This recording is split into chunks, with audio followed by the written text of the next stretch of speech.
Jó 1, 21 e 2, 10. E disse: Nu saí do ventre de minha mãe e nu voltarei. O Senhor o deu e o Senhor o tomou. Bendito seja o nome do Senhor. 2:10. Mas ele lhe respondeu: Falas como qualquer doida. Temos recebido o bem de Deus e não receberíamos também o mal? Em tudo isto não pecou Jó com os seus lábios. Vamos orar? Santo Deus, nós te somos gratos por esses momentos preciosos em que podemos estar na tua casa para louvar e adorar o teu nome. E agora, Pai, para sermos nutridos da tua palavra, te pedimos, Senhor, humildemente, que o Senhor fale aos nossos corações, nos prepare para dias difíceis, alimenta-nos com a tua palavra, ó Pai, e grava em nosso coração, para que nós, ó Senhor, estejamos preparados para todo dia mau e possamos, ó Pai, ter a tua palavra sempre em nossas mentes. É o que nós pedimos em nome de Jesus. Amém. Meus irmãos, no dia 24 de dezembro, eu recebi um e-mail de um pastor amigo meu, com as seguintes palavras: Ageu, lembra-se que lhe disse em meu último contato, em agosto, sobre a enfermidade de minha esposa? Pois bem, a notícia não me poderia ser pior. Ela veio a falecer recentemente.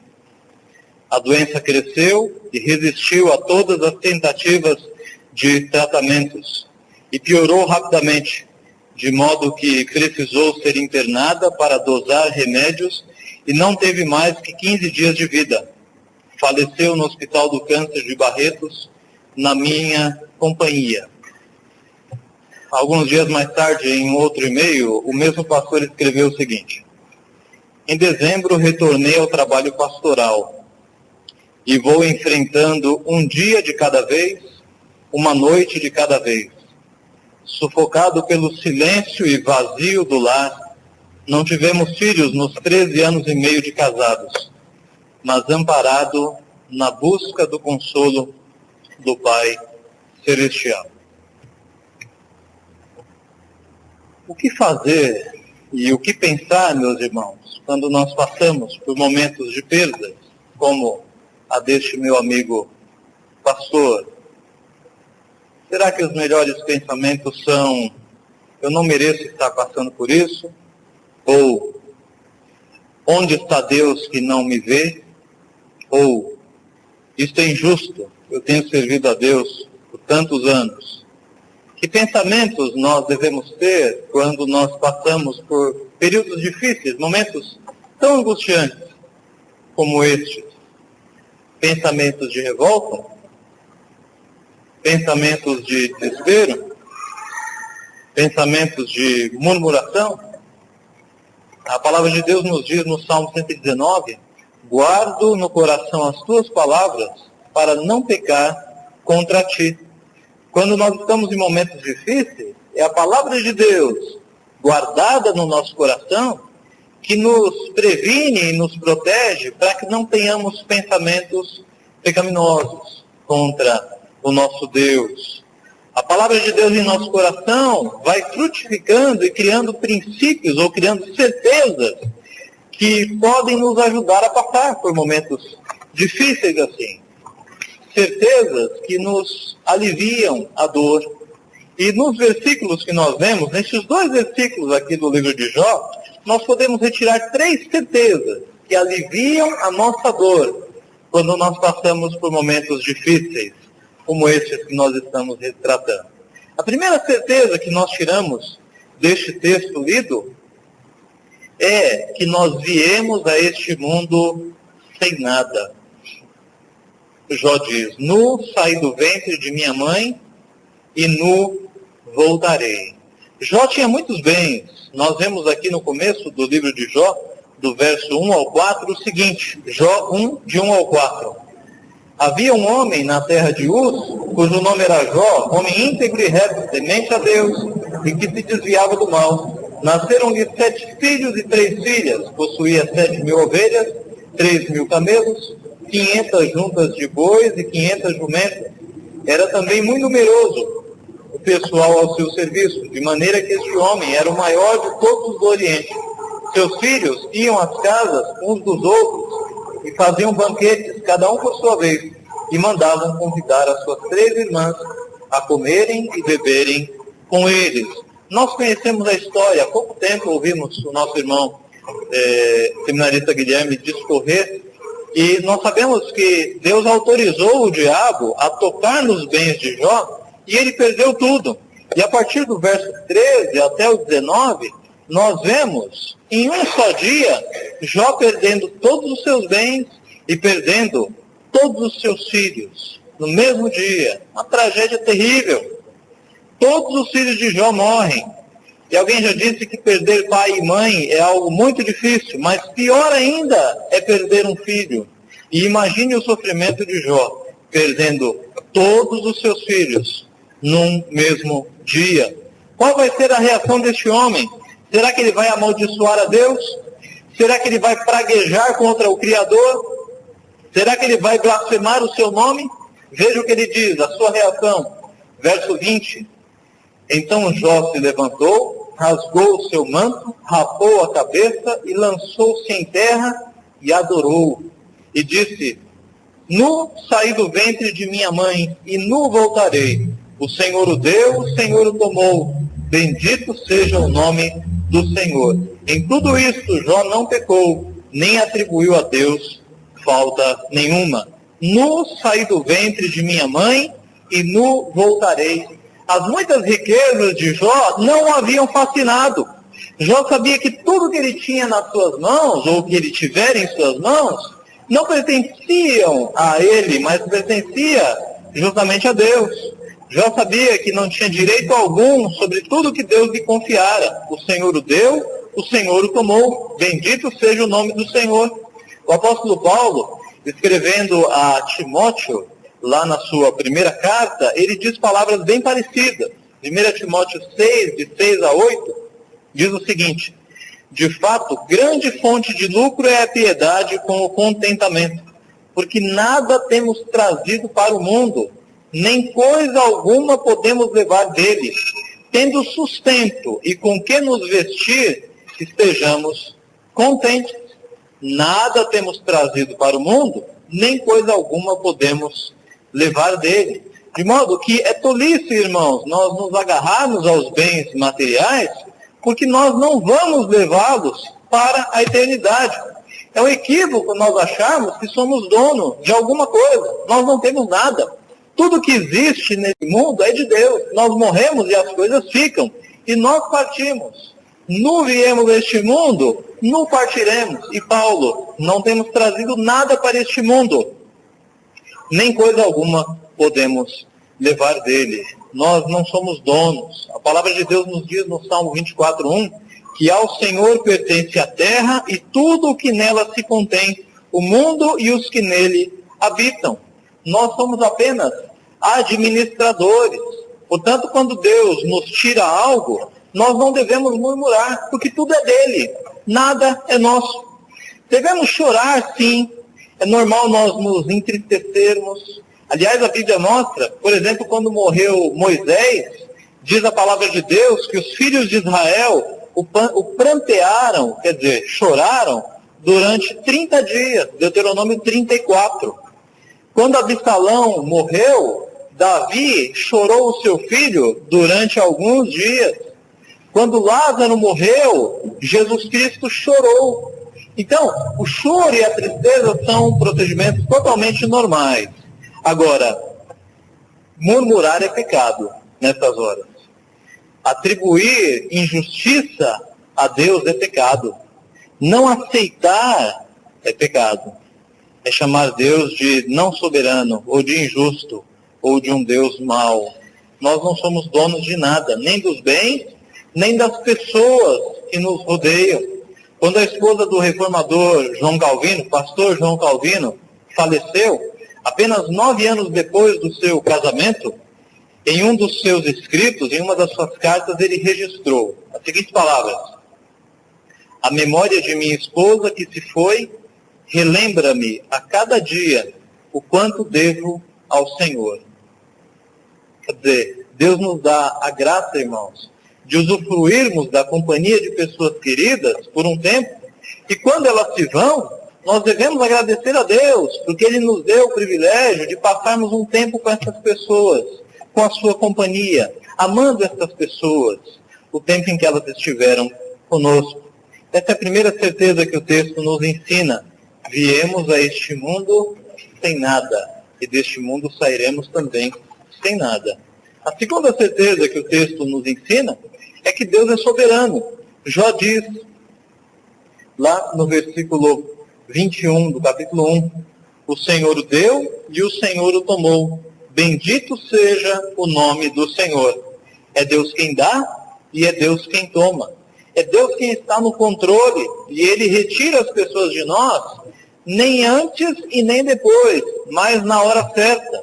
Antes de nós nascermos, Deus já estabelece o dia em que nós partiremos. No Salmo 139, verso 16, nós lemos: os teus olhos me viram a substância ainda informe, e no teu livro foram escritos todos os meus dias, cada um deles escrito e determinado, quando nenhum deles havia ainda. Ninguém morre antes do prazo, e nem depois, morre no dia exato, porque todos os nossos dias foram escritos por Deus, cada um deles. Deus é soberano, irmãos. Por vezes nós não entendemos porque as pessoas morrem, e perguntamos por que Deus não deu mais alguns anos de vida. Nós não entendemos que o nosso Deus é soberano e tem planos para cada uma das pessoas. E se elas morreram naquela hora, foi porque Deus tinha um plano, um propósito nisso.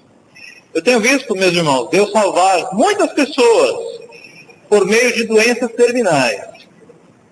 Muita gente que está longe dos caminhos de Deus e de repente, vendo-se numa cama com uma doença terminal, volta-se novamente para Deus. Em agosto do ano passado, o Daniel, filho do presbítero Arruda, me contou que uma senhora, mãe de uma colega de trabalho, estava no hospital com uma dessas doenças terríveis, terminais, e precisando de uma visita. Perguntou se eu podia ir, eu disse que sim, e fui. Entrando no quarto, encontrei uma mulher prostrada na cama, longe de Deus, sem esperança para a sua vida, que estava, de fato, se esvaindo, um quadro bastante triste. Nós conversamos com aquela senhora, Dona Maria de Lourdes. Eu falei a ela do amor de Deus, da salvação oferecida por Cristo Jesus, e essa senhora foi aceitando todas as palavras, e no final nós oramos, e eu percebi que ela ficou muito desejosa da salvação em Cristo Jesus, e eu parti. Uma semana depois, em contatos com o Daniel, eu retornei a visitá-la, e nessa segunda visita foi algo muito interessante, porque eu já encontrei não mais prostrada na cama, mas sentada na cama, com um sorriso nos lábios, um brilho nos olhos, e eu comecei a conversar com aquela senhora e percebi que ela havia de fato aceitado a Cristo como Senhor e Salvador da sua vida. E a alegria estampada nos olhos era evidente, era muito diferente da primeira visita. Lemos a Bíblia, oramos, saímos, e passados algumas semanas, não é? Algumas semanas, Daniel me informou que ela havia ido para casa e havia falecido. Mas eu não tenho dúvida da salvação daquela mulher, pelo que nós conversamos, pela alegria que agora ela sentia na sua vida. E agora nós vamos falar que não entendemos os planos de Deus. De fato não entendemos todos, mas há casos que nós olhamos e vemos que Deus salva pessoas por meio da dor e por meio do sofrimento. Poderíamos dar mais alguns casos aqui, os irmãos também conhecem alguns, de pessoas que estavam longe de Deus e por meio de uma doença se aproximaram e alcançaram a salvação para as suas vidas. Meus irmãos, Deus é soberano, nós nem sempre entendemos o seu modo de agir. Aliás, muitas vezes nós não entendemos o modo dele agir, mas saiba que Ele sabe o que Ele faz.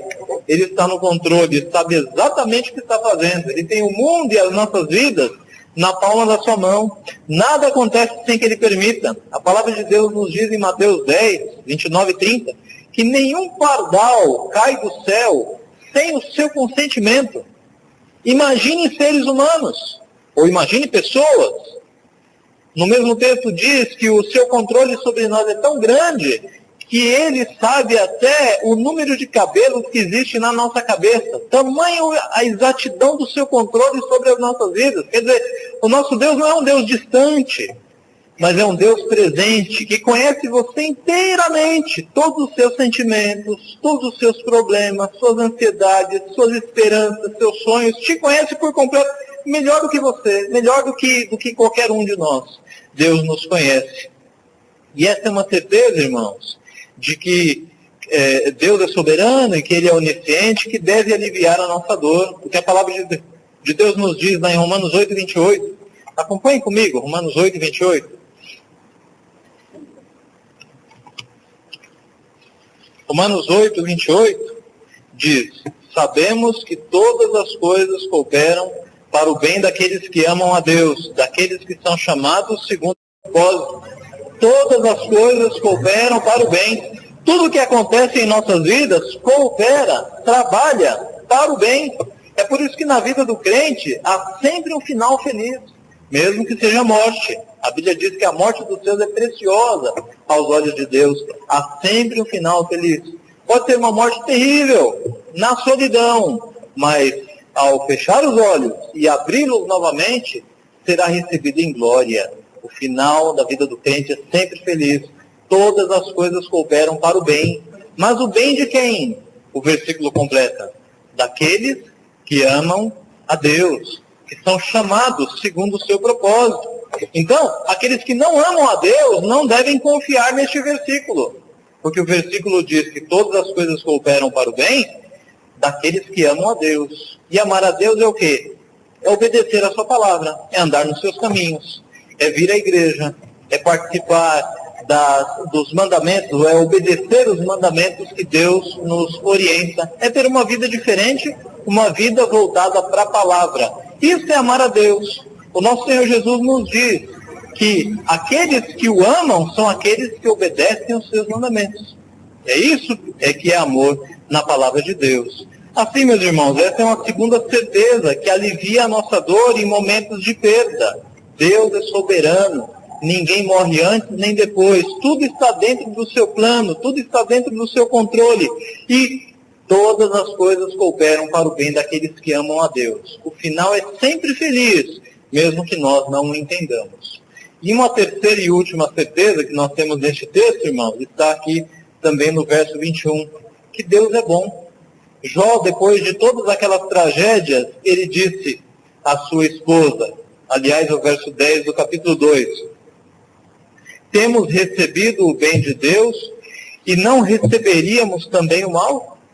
Temos recebido o bem de Deus e não receberíamos também o mal? O ser humano tem um grave defeito, que é observar apenas as coisas ruins da vida.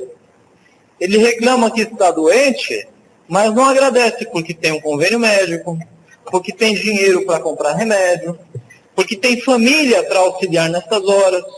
Ele reclama que está com problemas no emprego, mas não agradece porque tem um emprego, tantas pessoas estão desempregadas, porque é um emprego que é muito melhor do que subempregos que a sociedade oferece, porque tem um salário que dá para levar comida para casa, para a esposa e para os filhos, ou para o marido. Assim, meus irmãos, o ser humano tem esse defeito de só observar os pontos negativos e não olhar as coisas boas que estão ao nosso redor. Geralmente nós não fazemos este julgamento justo. Contudo, Jó fez um julgamento justo. Ele diz à sua esposa: temos recebido o bem de Deus e não receberíamos também o mal? O quanto Deus havia abençoado a Jó. Nós vimos no capítulo 1 o quanto Jó tinha de bens, uma família muito grande, bonita, e agora Deus permite que ele perca tudo, e o que ele faz? Ele não blasfema contra Deus, e ele reconhece as bondades de Deus, e ele suporta aquele mal que estava vindo sobre a sua vida. Quando as adversidades, os problemas vierem sobre as nossas vidas, nós devemos parar e pensar um pouco, devemos olhar ao redor e perceber o quanto de coisas boas Deus já fez com a nossa vida. E aí, fazemos um julgamento justo para ver o sofrimento que nós estamos passando, se ele é maior do que as coisas boas que Deus já nos deu. E nós temos um exemplo aqui bastante impactante, o de Jó. Porque perder tudo num dia e perder toda a família num dia não é coisa pouca. Mas ele disse, temos recebido o bem de Deus até agora, não receberíamos também o mal? Ele não foi injusto. Ele viu que Deus o tinha abençoado. E por isso ele não blasfemaria com os seus lábios. Meus irmãos, o nosso Deus é bom. Deus não se diverte com o nosso sofrimento de jeito nenhum. A palavra de Deus, de capa a capa, apresenta um Deus bondoso, um Deus que nos ama, que cuida de nós. Permita-me citar apenas alguns versículos.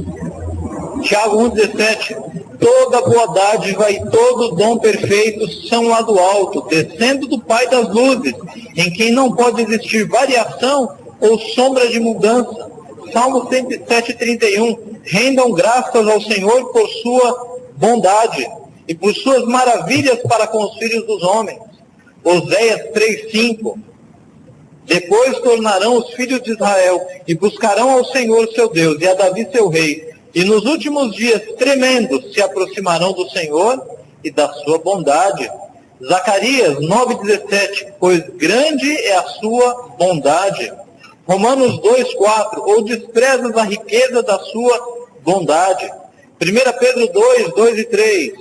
Desejai ardentemente, como crianças recém-nascidas, o genuíno leite espiritual, para que por ele vos seja dado crescimento para a salvação, se é que já tendes a experiência de que o nosso Senhor é bondoso. O nosso Deus é bom, irmãos. Mesmo quando Ele permite que nós passemos por problemas, por perdas, por angústias, isso Ele torna num modo para nos aperfeiçoar, para nos lapidar, para nos deixar mais conformes à imagem do nosso Senhor Jesus Cristo. Se não fosse pelo sofrimento, nós dificilmente cresceríamos.